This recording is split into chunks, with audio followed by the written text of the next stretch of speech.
Hello students, today I am going to start exercise 9.4 of chapter Algebraic Expression and Identities.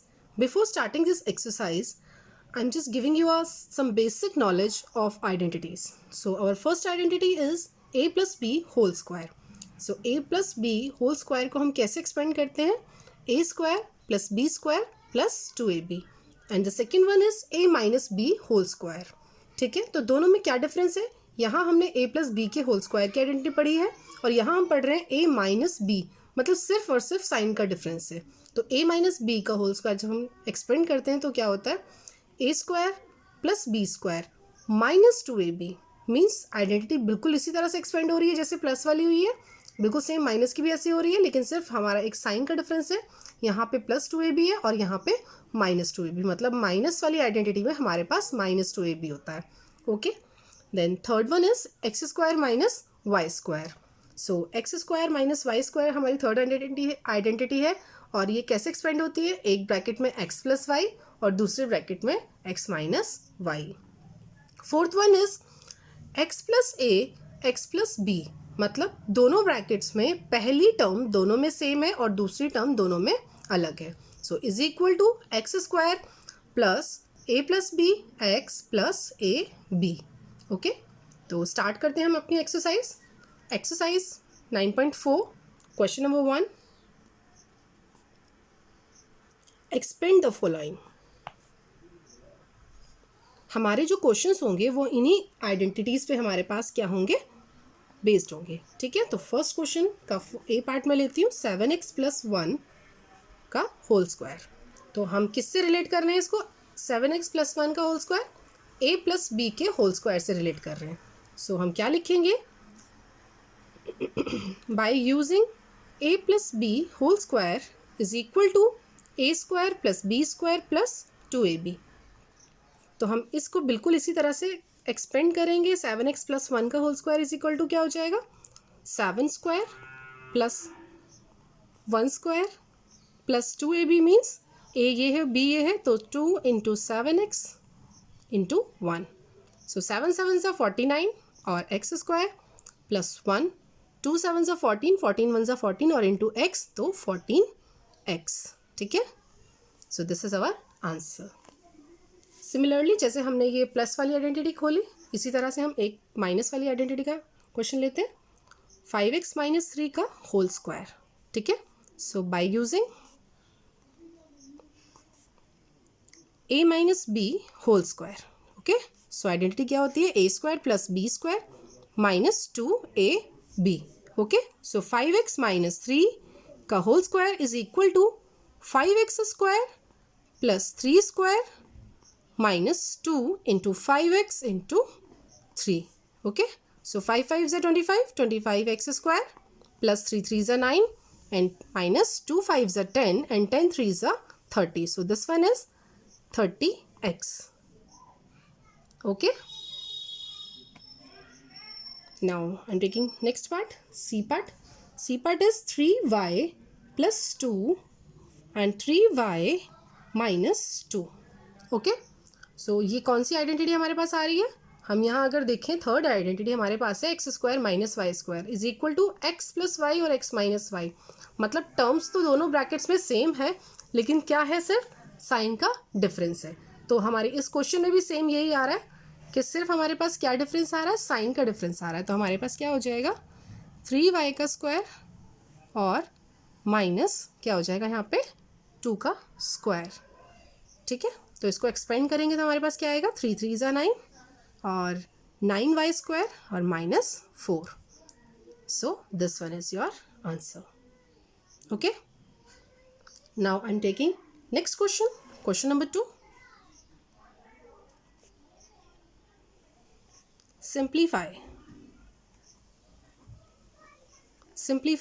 a part लेते हैं. चलो, तो a part हमारे पास है x प्लस 9 ब्रैकेट और नेक्स्ट ब्रैकेट में है x प्लस 17. अभी तक आपने 3 आइडेंटिटी पढ़ी. अब आप फोर्थ आइडेंटिटी देखो. फोर्थ आइडेंटिटी हमने क्या पढ़ी थी? x प्लस ए और x plus B.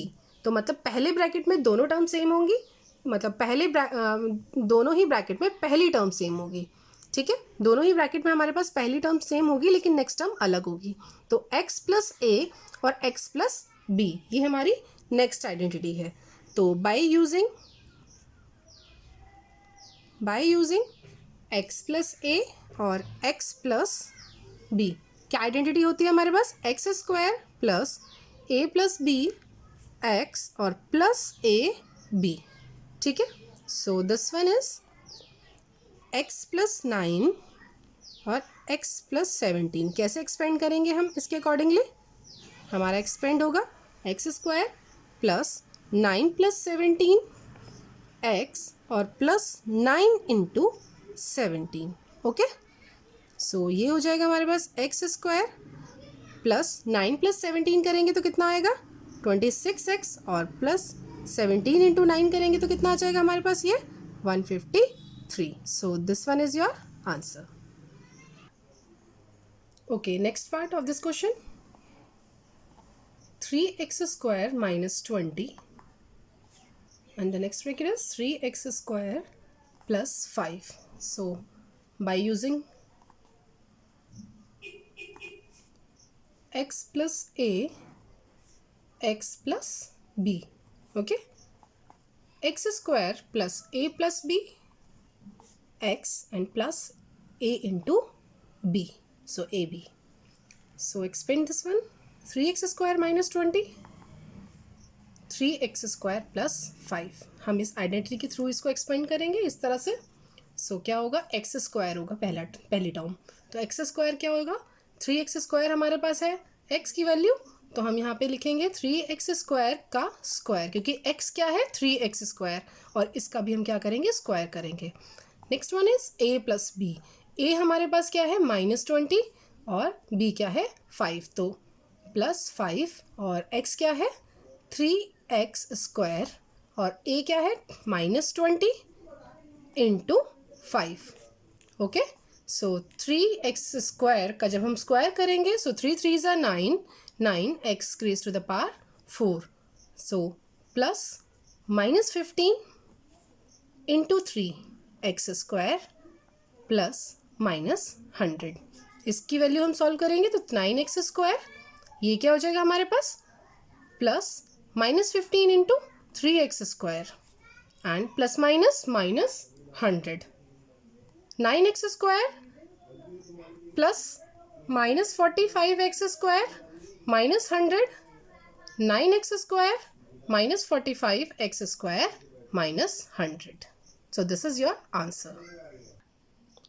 Next question is, using some algebraic identities, using some algebraic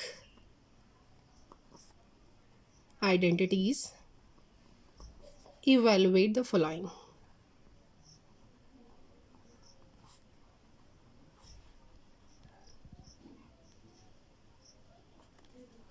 Okay, A part is 1007 square. देखो, जब भी हमारे पास इस तरह की टर्म्स दी होती हैं, न्यूमेरिकल वैल्यूज दी होती हैं, उनका स्क्वायर निकालना हो और क्वेश्चन में लिखा हो यूजिंग सम अलजेब्रिक आइडेंटिटीज़, तो हम इसको किस तरह से सॉल्व करेंगे, आइडेंटिटीज़ के थ्रू करेंगे सॉल्व। हम कभी भी इसको ये नहीं कि ये स्क्वायर है तो इसको 2 बार मल्टीप्लाई करके हम इसका आंसर निकालें, आंसर सेम आएगा दोनों कंडीशन से, लेकिन अलजेब्रिक आइडेंटिटीज आपको यूज़ करने को कहा है तो मार्क्स आपको तभी मिलेंगे जब आप क्या करोगे, आइडेंटिटीज़ का यूज़ करोगे। तो कैसे हम यहाँ पे यूज़ करते हैं, देखो अब जैसे मान लिया ये है 1007 है, तो 1007 को हम आइडेंटिटी में किस तरह से यूज़ करेंगे, हम इस नंबर को 2 नंबर्स में ब्रेक करेंगे। तो मैं इसको ब्रेक कर लेती हूँ 1000 प्लस 7 में, मैंने 1000 को लिखा 1000 प्लस 7 और इसका स्क्वायर, तो हमारे पास बन गया ना a प्लस बी का स्क्वायर। तो यहाँ पे हम कौन सी आइडेंटिटी यूज़ कर रहे हैं, a प्लस बी का whole square. So by using a plus B का whole square is equal to a square plus B square plus 2ab, ठीक है। तो हम इसको इसी तरह से एक्सपेंड करेंगे इसे, तो यहाँ पे a क्या है 1000 प्लस 7 का स्क्वायर प्लस 2 इंटू 1000 इंटू 7, ठीक है। तो हम इसको देख रहे हैं कि इसको हम किस तरह से सॉल्व करेंगे, इसका स्क्वायर करेंगे तो कितने ज़ीरो आ जाएंगे हमारे पास, 6 ज़ीरो। देन 7 का स्क्वायर 49 एंड प्लस 2 इंटू 1, 2 1 ज़ा 2 और into 7 14। So this one is 14,000। ठीक है, अब हम जब इसको सॉल्व करेंगे ऐड करके तो हमारे पास आएगा 1014,049। So this is your answer. Now the next part is, next part लेते हैं। 996 इंटू 1,000,4। ठीक है, अब हमारे पास यहाँ पे दो नंबर दिए हैं, अब हम दोनों को ब्रेक करते हैं। तो अगर मैं पहले नंबर को ब्रेक करूँ तो मैं इसको लिख सकती हूँ 1000 माइनस 4, और अगर इससे ब्रेक करूँ तो मैं लिख सकती हूँ 1000 प्लस 4। ठीक है, तो अब हम यहाँ पे देख रहे हैं दोनों में बिल्कुल सेम टर्म्स है, तो एक ब्रैकेट में माइनस है और एक ब्रैकेट में क्या है, प्लस है। तो अब इसको हम किस तरह से, कौन सी आइडेंटिटी यूज़ हो रही है, थर्ड आइडेंटिटी यूज़ हो रही है। इसमें क्या होगा, एक ब्रैकेट में ए माइनस बी है, दूसरे में ए प्लस बी है, तो ए स्क्वायर माइनस बी स्क्वायर। ए है हमारे पास 1000, तो 1000 का स्क्वायर और माइनस 4 का स्क्वायर। तो 1000 का स्क्वायर करेंगे तो कितने ज़ीरो आ जाएंगे यहाँ पे, हमारे पास 6 ज़ीरो। और माइनस 4 का हम स्क्वायर करेंगे, 4 का स्क्वायर करेंगे तो हमारे पास क्या आएगा, 16। सो इसको जब इसको लेस करोगे तो आपके पास आएगा 999,984। So this is your answer. Okay.